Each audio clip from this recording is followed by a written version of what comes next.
learning, the F word revealed. Yeah. Learning to use feng shui in your everyday life. Absolutely. And it doesn't have to day. be a major effort, right? There's some simple little things. And that's kind of what we talk about here. And I want to do a quick shout out to Delmaine last week because she posted pictures and she was open to information. And then over the weekend, I had a chance to chat with her and understand her situation a little bit more.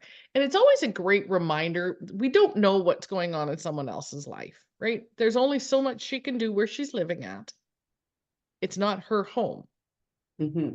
So what she can do, she's going to do. And what she can't do, she can't. But the effort that she can put forth in doing what she can do will still help with the flow. And that's what that was all about last week, right? Yeah. So this week, as always, our topic comes from the Feng Shui Personal Paradise card deck by Tara Catherine Collins. And I've had 3 cards already come out. Of course you did. Right? The first one, number 8, nature objects. Number 24, the stove. This is going to be interesting. Wait till you get this next one. Number 22, comfort and safety. So, I think this is one of the oddest combinations we've ever gotten because usually I see a connection. Usually I see some kind of a it's flow in kind the of like, cards. oh, well, you know what? It kind of feels like my energy this morning. It's like zing, zing, zing. Yeah. And you know what? That's not unusual. It's the full moon. So we're getting we're getting universal energy from all kinds of directions. And we're being pulled in all kinds of directions. I totally feel that. Totally feel that. Good morning, Kathy. Good morning, Kathy. From Alaska. And I'm just writing down the cards and stuff here. So stove. So where do you want to start? Nature objects? Because I saw nature objects a little about maybe 5 minutes ago when we got online, and that you were being beaten by a nature object. I was what? Feathers. You were being beaten by with feathers. Yeah. I'll grab them.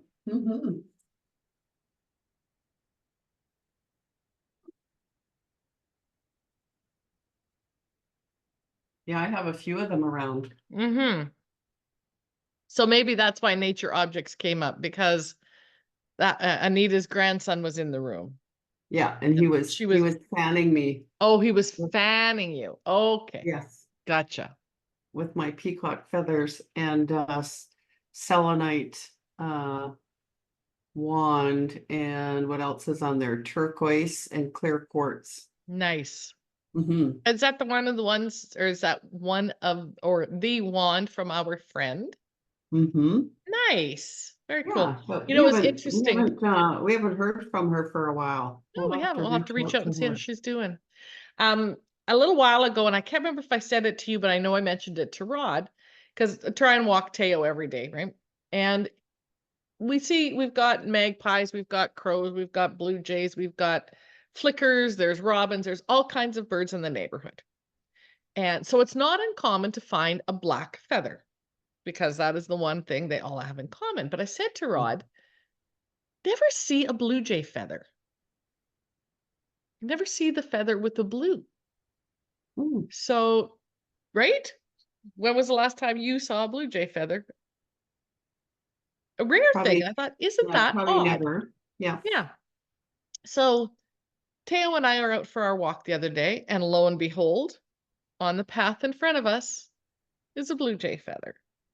And I just smiled, and I got thinking, how quickly we manifest the things that really don't mean anything to us.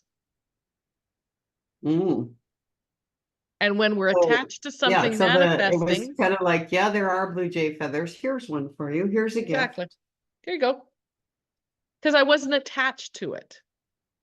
So I spent our walk pondering that. Because when we're attached to having something, we're attached to the fact that we don't have it. And so we bring in more of what we don't have. So Mhm. if how does a person become, then that brought up the question, how does a person become unattached to an outcome that they want? Which is really funny. I glance over because I always see a crow walking by my window. Anyway, Well, so and it brought that up. this morning I was out and about early, like 7:30, and I was like, oh, it's going to be a beautiful day today. Mhm.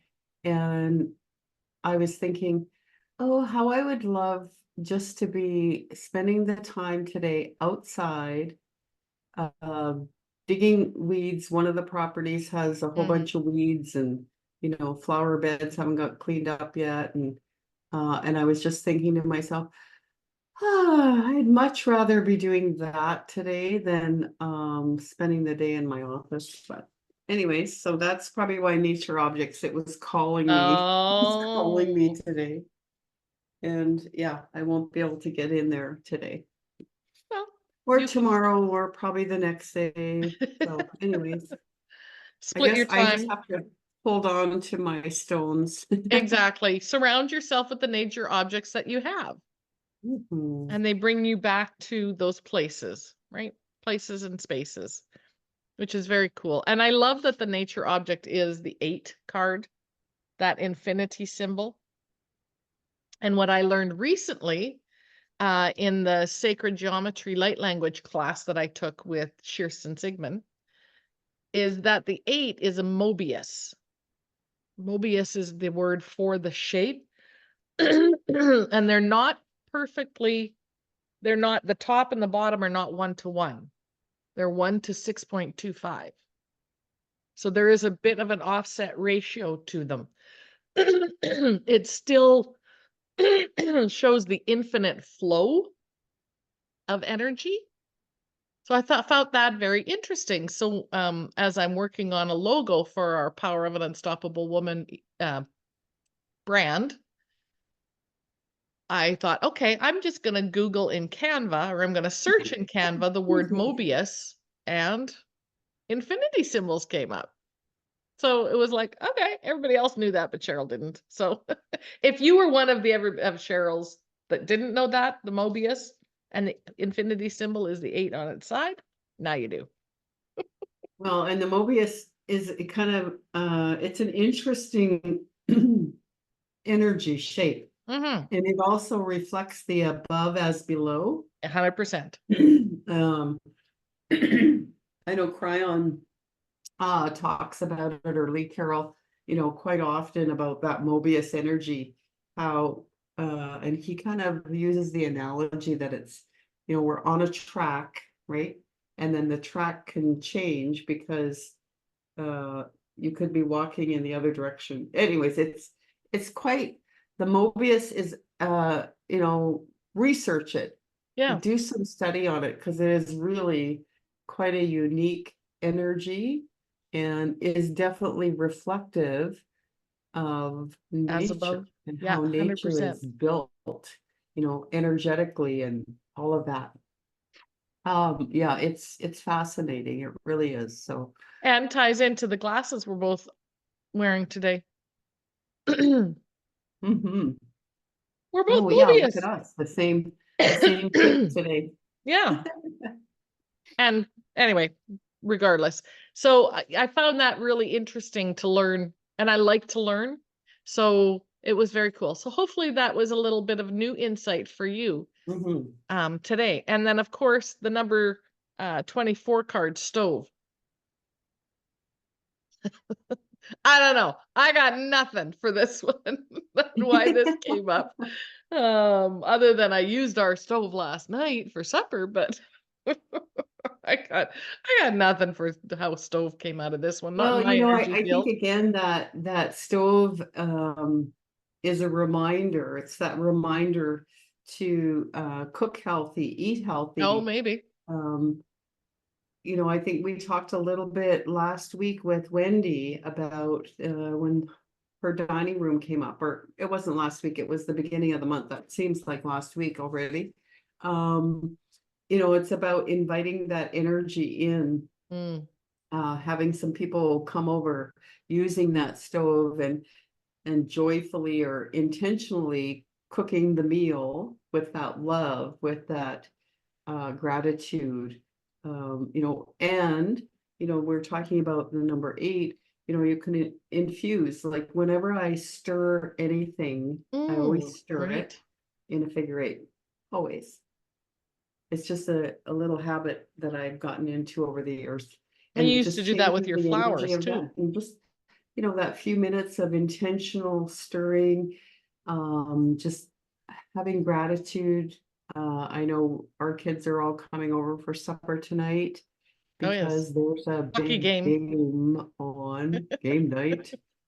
Uh, right? Yep. So I'll be using the stove probably. And again, there's an opportunity just to take a moment, stir whatever food I'm going to make, and infuse that energy of gratitude and appreciation and love and all of that. And the Love it. stove also anchors the abundance in the home. And if you haven't had guests over for a while, and maybe you're cooking more outside on the barbecue, or just doing light salads or something like that, maybe it's you just got to give that stove, turn the burners on, and just make sure everything's still working, and just kind of shift some energy. It's almost like a little cleansing or clearing you can Well, do. and as you're talking, I'm getting 2 images. So the first one is not an actual stove, and I'm hearing the word "don't be so linear."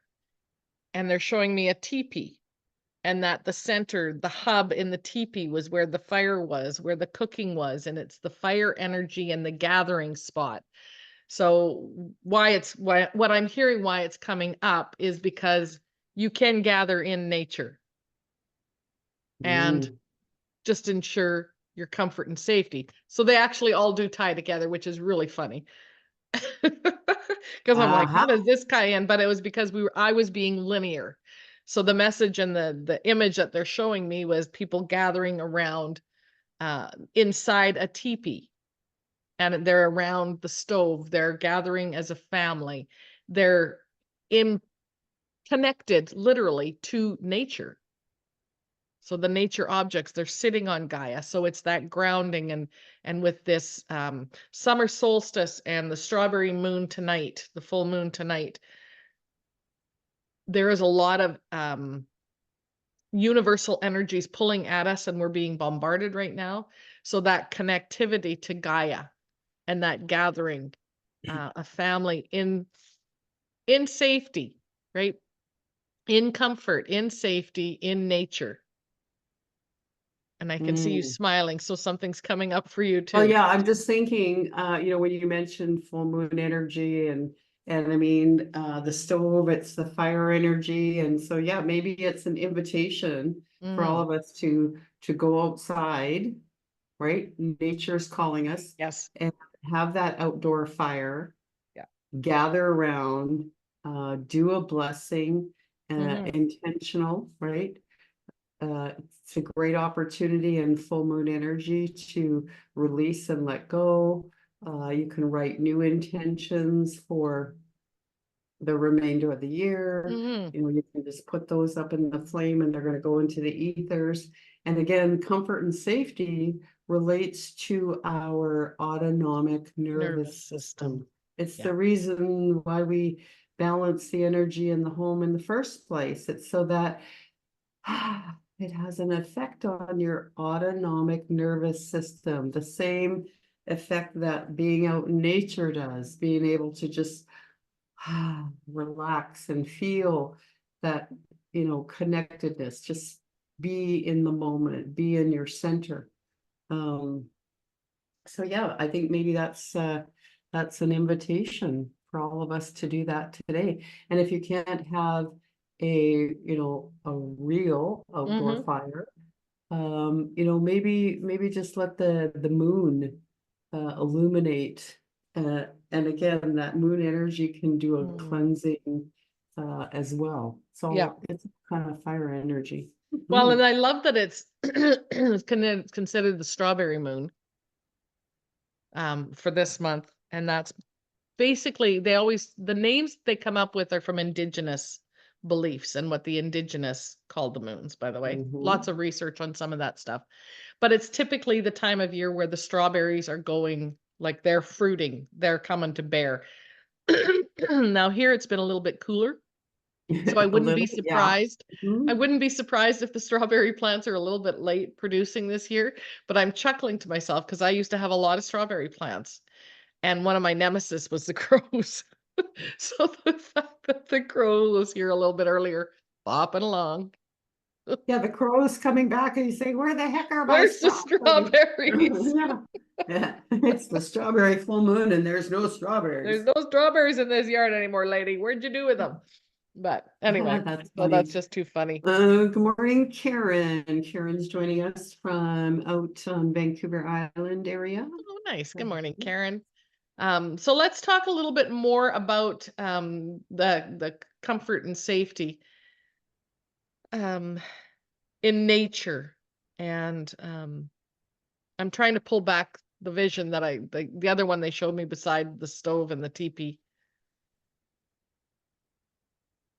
It'll come to me anyway. If they want me to talk about it, it'll come up back. But it had to do with comfort and safety in nature.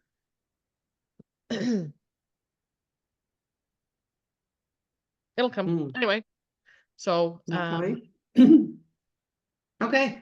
So drop in the comments where in nature that you feel, right? If you could just, leave your house right now today and go to your favorite spot in nature, where would that be? Right? Where do you feel that do you feel that comfort and that safety where you just feel like, so beautiful, right? So, and for me, that's Yeah, super just easy. It's my backyard. hmm. Well, I know where it is for me because, it's on the lake. On On the the water. lake, uh, and there's a favorite little spot. I think Cheryl probably could guess where it is. With a dock, Yep. sitting on the dock of the bay. Except it's not a bay, but Uh-huh. yes. Yeah, Yeah, I'm it's just beautiful. imagining myself there now. Mhm. My feet are in the water. Ooh, a little breeze blowing in. Ooh, Gorgeous Okay, I spots. just And imagined it. I just wrote it, and so maybe I can do that. there you go. Take some time to do that because that little bit of connecting, we get busy doing and we get so involved in what it is we're doing that we forget to be. And when we're someplace being, that's when the ideas come in. That's when I could do this easier comes in. That's when, why don't we do this instead comes in. Because when we're so tied down and focused on the job at hand, we want to get it done, we're not in our creativity.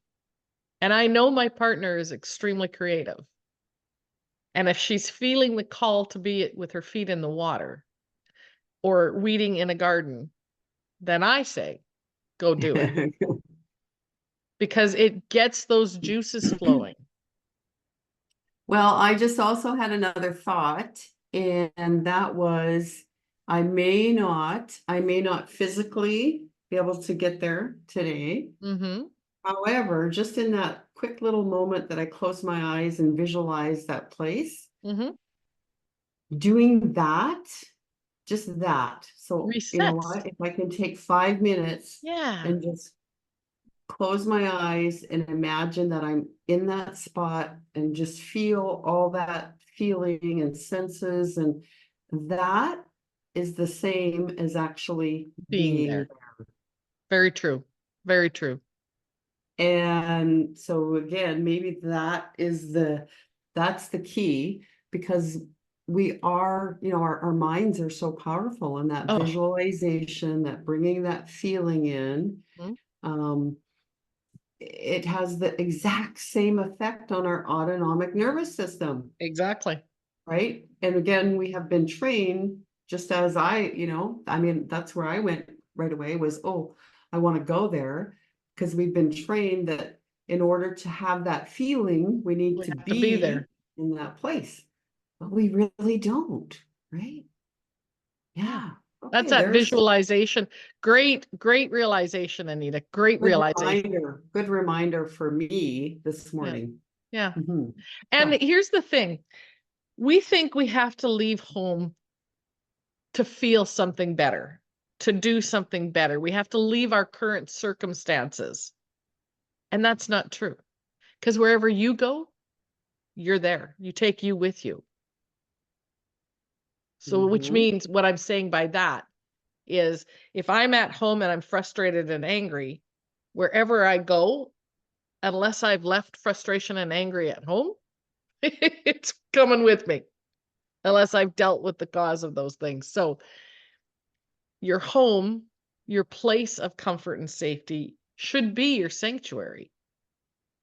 I'm happy to say that my favorite place outside is my backyard Mhm. because Yeah, it is I've beautiful. created Mhm. that. You should have your home. It is entirely possible, whether you own it or not, whether you're in it and you live, like a friend of mine who lives in a van. Like she travels. So it doesn't matter where she's parked, she's there. Whatever's going on in her life is there, wherever she is. That's my point. So if you can create you to be comfort, you to Mhm. feel safe, Mm. you to feel energized, you to feel creative wherever you are, then you're in your own sanctuary. Mhm. Yeah, and it is the sanctuary. It's the sanctuary of the mind, right? 100%. The mind, the body, the spirit, the whole physicality. We're all connected. I love it. Hmm. Okay, well, our numbers tally up today to A 9. number 9. Go figure. And as always, double digitology book. 9. Mhm. 9 is yeah, and again, it's that completion. We're completing a cycle Yep. today. We're starting a new cycle. We're ending that cycle of spring, starting the cycle of summer. And summer is going to show up for us in central Alberta. Yay, this weekend. And This is so funny. and it is that opportunity to just leave that whatever in the past, just Yeah. leave it in the past and move forward. What Mhm. if you don't want it in your future, don't bring it forward. Because truthfully, that's what's happening. We keep repeating. All right, so the meaning of the 9. The 9 represents ending of patterns and cycles, exactly what Anita said. In Mhm. this sense, it carries with it a feeling of accomplishment or well done. If its meaning is in the mirror opposite vibration, then what is it that needs to be finished or cleaned up to free your energy and move you back into flow? Weren't we just talking about a fire and releasing what you don't want? It also Mhm. means that you have not been alone on your journey, and your own guides will be with you every step of the way. It doesn't mean the end of life. It simply means the ending of a pattern or habit that you are ready to be done with. I love that. What are you ready to be done with? Mhm. Because, as I mentioned with the blue jay feather at the top of the hour, well, actually at the bottom of the hour, because we're at the top of the hour now, we manifest very quickly the things we're not attached to. But if we're attached to something, we keep getting more of it. Mhm. Mhm. Ooh. Mhm. Well, Well, so it is also that completion, right? Mhm. So I'm gonna complete some tasks today, Yeah, me because too. I do want to spend some time out in nature. And that's kind of like, that's gonna be my Your reward, reward. right? Yeah, Mhm. agreed. I've got some completions to happen today and lots of clearing. I've had lots of renovations going on in here in the last month. So some good clearing energy for the full moon tonight, and I think my Mhm. house needs some blessings going on it. So